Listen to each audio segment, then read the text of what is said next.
Hello students, good morning to all. Come to the page number 28. In the previous video we started history chapter number 3 and today we will discuss the problem.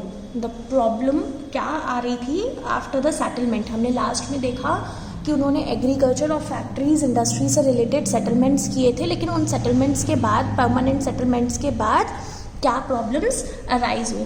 The permanent settlement however created problems. Company officials soon discovered that the zamindars were in fact not investing in the improvement of land. मतलब पहले हम लोगों ने previous video में पढ़ा था कि उन्होंने परमानेंट सेटलमेंट्स किए थे एग्रीकल्चर लैंड के लिए, जिसमें उन्होंने जमींदार्स बनाए गए थे. जमींदार से वो जमींदार जो है वो फार्मर्स से, लोकल फार्मर्स से रेंट कलेक्ट करेंगे एंड आफ्टर दैट कुछ रेवेन्यू पे करेंगे किनको, ब्रिटिश गवर्नमेंट को, कंपनी को. बट और फिर जो भी कैपिटल वो फॉर्म करेंगे तो वो वापस से और लैंड में इन्वेस्ट करेंगे. बट जैसे ही परमानेंट प्रॉब्लम तब आई जब परमानेंट सेटलमेंट के बाद कंपनी ने क्या देखा, कंपनी ने ये ऑब्जर्व किया कि जो जमींदार हैं वो बिल्कुल भी इन्वेस्ट नहीं कर रहे हैं और ना ही लैंड की इम्प्रूवमेंट में ध्यान दे रहे हैं. ठीक है, दैट मीन्स जो भी रेवेन्यू उन्होंने फिक्स की हुई है, जो भी रेट्स उन्होंने फिक्स किए हुए हैं वो उन्हें पे नहीं कर पाएंगे. जमींदार के लिए डिफ़िकल्ट हो जाएगा रेवेन्यू पे करना. तो इनसे ब्रिटिशर्स और कंपनी का लॉज है. तो anyone who fail to pay the revenue lost his जमींदारी. फिर उन्होंने क्या किया कि जो भी पे नहीं कर पाएगा रेवेन्यू को वो अपनी जमींदारी खो देगा. Numerous zamindar were sold off at auctions organized by the company. और उसके बाद बहुत सारे जो जमींदार थे वो एक ऑक्शन बैठा, कंपनी के थ्रू एक ऑक्शन करवाया गया, उसमें उन्होंने अपनी ज़मींदारी को सेल कर दिया. By the first decade of the 19th century के स्टार्टिंग में द सिचुएशन चेंज, पूरी सिचुएशन चेंज हो गई थी. जो भी प्राइसेस थे मार्केट के वो रेज हो गए थे. ठीक है, और खेती बाड़ी एक्सपेंड होना बहुत कम हो गई थी. This means an increase in the income of zamindars but no gain for the company. तो इसके कारण जो जमींदार की इनकम है वो इंक्रीज तो हो रही थी बट इसमें कंपनीज का कोई भी गेन नहीं था. It could not increase the revenue demand that had been fix permanently. ये जो भी परमानेंटली रेवेन्यू फिक्स किए गए थे वो उसकी डिमांड आगे बढ़ ही नहीं पा रही थी. इवन देन जब the zamindars did not have interest in improving the land, और क्योंकि जो जमींदार हैं उनका इंटरेस्ट बिल्कुल भी नहीं देखा जा रहा था जब लैंड के इम्प्रूवमेंट में, और कुछ लोगों ने तो अपनी लैंड ही बेच दी थी और कुछ लोगों ने उन सेटलमेंट्स को फिलफिल करने के लिए अपनी लैंड्स को खो दिया था. ठीक है, other now saw the possibility of earning without the trouble and risk of investment. और काफ़ी सारे लोग तो अब इन्वेस्टमेंट में ही, इन्वेस्ट करने के लिए ही रिस्क लेने के लिए बिल्कुल भी तैयार नहीं थे. As long as zamindars could give out the land to tenants and get rent they were not interested in improving the land. मतलब जमींदार सिर्फ लैंड से जो रेंट्स मिल रहे थे वो ले रहे थे फार्मर्स से, बट बिल्कुल भी लैंड को इम्प्रूव करने में या फिर और ज़्यादा इन्वेस्ट करने पे बिलीव नहीं कर रहे थे. ठीक है. On the other hand, in the villages, the cultivator found the system extremely oppressive. और दूसरी तरफ जो कल्टिवेशन है वो बहुत ज़्यादा स्लो होता जा रहा था. The rent he paid to the जमींदार was high and his right on the land was insecure. ठीक है. अब जो फार्मर्स हैं वो भी काफ़ी सारे परेशान होते जा रहे थे. जो खेती कल्टिवेटर्स थे वो रेंट पे नहीं कर पा रहे थे जमींदार्स को, और जो भी पे करते थे वो बहुत ज़्यादा हाई होता था, जिसकी वजह से वो काफ़ी सारा इनसिक्योरिटी उनके मन में आ गई थी, क्योंकि उनको रेंट सिर्फ पे कर रहे थे और वो उसे ओ कर नहीं पा रहे थे. To pay the rent he had to often take a loan. वो मनी लेंडर्स से लोन पे लेते थे रेंट पे करने के लिए, और फिर वो लोग परेशान हो जाते थे लोन रीपे करने में. और जैसे ही वो अगर रेंट पे करने में फेल हो गए तो उनको एविक्ट किया जाता था लैंड से. He had cultivated for generations. और वो इतने टाइम से जो कल्टिवेशन कर रहे थे वो वहाँ से उनको हटा दिया जाता था. तो ये सारी प्रॉब्लम्स अराइज हो रही थी. A new system is devised. By the early 19th century, many of the company officials were convinced that the system of revenue had to be changed again. उसके बाद जैसे ही 19th सेंचुरी का starting था, उस time पे अब जो company के ऑफिशियल्स थे वो क्या चाहते थे कि अब वो लोग वापस से रेवेन्यू को चेंज करना चाहते हैं. How could revenue be fix permanently at a time when the company needed more money to meet its expenses of administration and trade.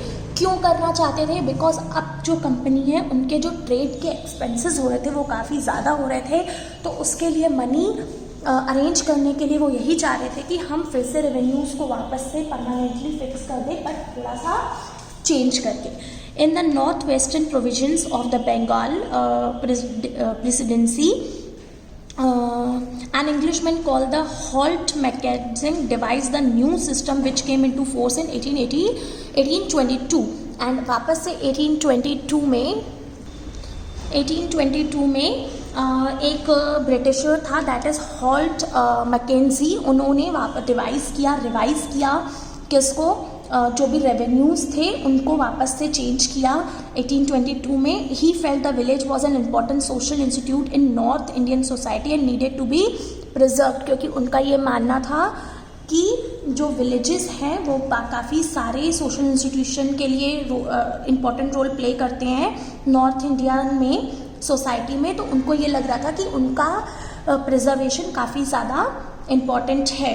Under his direction collectors went from village to village. अब इनके direction में जो collectors थे वो अलग से अलग villages में जाते थे, वहाँ की लैंड को इंस्पेक्ट करते थे और फील्ड्स को मेज़र करते थे, पूरे रिकॉर्ड्स रख के, और सारे कस्टम्स और राइट्स डिफरेंट ग्रुप्स के कलेक्ट करके और आते थे और हॉल्ट मैकेंजी को सारी रिपोर्ट देते थे.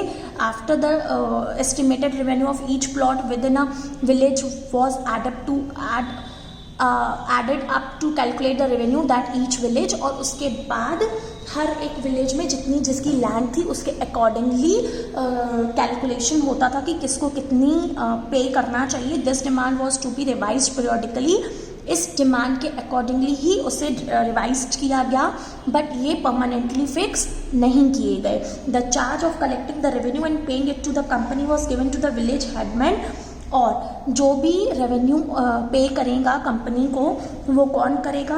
विलेज का एक हेडमैन करेगा रेदर देन जमींदार. अब जमींदार का कोई रोल प्ले नहीं होगा, यहाँ पे विलेजर का हेडमैन होगा, वो कंपनी को सारे रेवेन्यूज पे करेगा. This system came to known as the Mahalwari settlement. और इस सेटलमेंट को एक नया नाम दिया गया, दैट इज महलवारी सेटलमेंट, क्योंकि इस सेटलमेंट के अकॉर्डिंगली विलेज का जो हेड है वो सारे रेवेन्यू पे करेगा किसको? गवर्नमेंट को, कंपनी को, ना कि जो जमींदार हैं वो पे करेंगे. ओके, आफ्टर दैट है the Munro system. In the British territories in the south, there was a similar move away from India permanent settlement. The new system that was revised came into known as the रायतवारी. ठीक है, उसके बाद British territories में south की तरफ एक नया movement चलाया गया. जिस तरह ये नॉर्थ का था ना students, a new system in divides north में चलाया गया, उसी तरह साउथ की तरफ भी सेम मूवमेंट चलाया गया. परमानेंट सेटलमेंट का आइडिया को आगे बढ़ाया गया, जिसमें एक नया सिस्टम फोर्स में आया, यानी नया सिस्टम लॉन्च किया गया, दैट इज रॉयतवार यानी रॉयतवारी. It was tried on a small scale by Captain Alexander Reed in some of the areas that were taken over the company after the war with Tipu Sultan. ठीक है, इसमें किसने पूरा ये जो स्मॉल स्केल था ये क्या ट्राई कर रहा था कि जो कैप्टन अलेक्जेंडर है वो कुछ एरियाज को टेक ओवर करे. ठीक है, बाय द कंपनी, और कंपनी के थ्रू टेक ओवर करे. किसके बाद? जब टीपू सुल्तान से लड़ाई की गई उसके बाद. Subsequently developed by the Thomas Munro, और इसको हैंडल किया गया और डेवलप किया गया by the Thomas Munro. This system was gradually extended all over the south India. और ये जो सिस्टम है पूरे साउथ इंडिया में स्प्रेड हो गया. और ये स्टार्ट किससे हुआ था? इसे मुनरो सिस्टम क्यों दिया गया? क्योंकि इसे डेवलप करने वाले थे Thomas Munro. Reed and Munro felt that in the south there were no traditional जमींदार. अब जो मुनरो थे उन्होंने क्या फील किया कि साउथ में कोई भी ट्रेडिशनल जमींदार नहीं है, तो जो सेटलमेंट है, आरग्यू है, ये सारे डायरेक्टली कौन पे करेगा? जो कल्टीवेटर्स हैं, ठीक है। मतलब यहाँ पे अब जो भी पे वगैरह करेगा कंपनी को रेवेन्यूज, वो डायरेक्ट कौन पे करेंगे? कल्टीवेटर्स। इसलिए इस सिस्टम को क्या नाम दिया गया था? रायोट्स। रायोट्स मतलब ये रायोटवारी, ठीक है। जमींदार, जमींदारी। देन उन्होंने कहा था head man of the village यानी Mahalwari. And after that Munro system में आया था कौन? मुनरो, जिन्होंने क्या फील किया कि कोई भी जमींदार वगैरह नहीं होंगे तो ये सेटलमेंट्स कौन पे करेगा? डायरेक्टली बाय द कल्टिवेटर्स, ठीक है। Who had title the land for generations, ठीक है, जिनके पास अपनी खुद की लैंड है। Their field had to be carefully and separately surveyed before the revenue assessment was made. Revenue को फिक्स करने के पहले इनकी सारी फील्ड्स वगैरह को अच्छी तरह से क्या किया गया? असिस्ट किया गया, देखा गया कि कितना किसके पास है प्रॉपर सेटलमेंट करने के लिए। Munro thought that the Britishers should act as a paternal father figures protecting the riots under their charge, ठीक है। इस एक्ट के अंदर मुनरो क्या सोच रहा था कि जो ब्रिटिशर्स हैं वो क्या कर रहे हैं? पैटर्नल मतलब पैटर्नल फादर हैं किसके? रायोट्स के, ठीक है। उनको चार्ज करने नहीं दे रहे हैं, तो इस बार अब उनको रायोट्स को ही चार्ज करना पड़ेगा। All was not well. अब क्या है कि वो क्या प्रॉब्लम्स आई, ठीक है। क्या क्या प्रॉब्लम्स आई इस सिस्टम के बाद? तो within a few year after the new system was improved it was clear that all was not well with them, ठीक है। जब ये सिस्टम आया इसके कुछ ही सालों के बाद क्या एनालाइज किया गया कि सब कुछ सही नहीं है। Driven by the desire to increase the income from land, क्योंकि सब लोग यही चाह रहे थे कि सबकी क्या ड्राइवन की डिज़ायर क्या थी कि हमें इनकम को इंक्रीज़ करना है लैंड की, ताकि जो रेवेन्यूज़ वगैरह है वो फिक्स किए जाएं और उनकी डिमांड ज़्यादा हो, वो ज़्यादा हाई हो। लेकिन जो इन्होंने रायोट्स के ऊपर डाला हुआ था कि जो फार्मर्स है वो डायरेक्टली पे करेंगे, तो अब वो जो फार्मर्स हैं वो एबल ही नहीं हो पा रहे थे पे करने के लिए। वो प्रॉपर पे ही नहीं कर पा रहे थे रेवेन्यू, तो उनकी जो इनकम है वो उनकी डिमांड भी नहीं बढ़ रही थी और ना वो हाई हो पा रहे थे, ठीक है। Riots fail the country side and villages become deserted in many reasons, ठीक है। काफ़ी सुनसान सा हो गया था, रायोट्स ने काम करना बंद कर दिया था, ठीक है, क्योंकि वो पे कर ही नहीं पा रहे थे। Optimistic officials had imagine that the new system would transform the peasants into rich enterprises farmers, और उनको क्या लग रहा था कि अगर ये काम बंद करके कहीं और कंट्री साइड पे काम करेंगे तो जो भी पीजेंट्स हैं, जो फार्मर्स हैं, वो एक रिच इंटरप्राइजेस फार्मर्स में ट्रांसफॉर्म हो जाएंगे। But this did not happen, but ऐसा कुछ हुआ नहीं, okay. So here we will end with this topic, so next we will continue in next video. Thank you.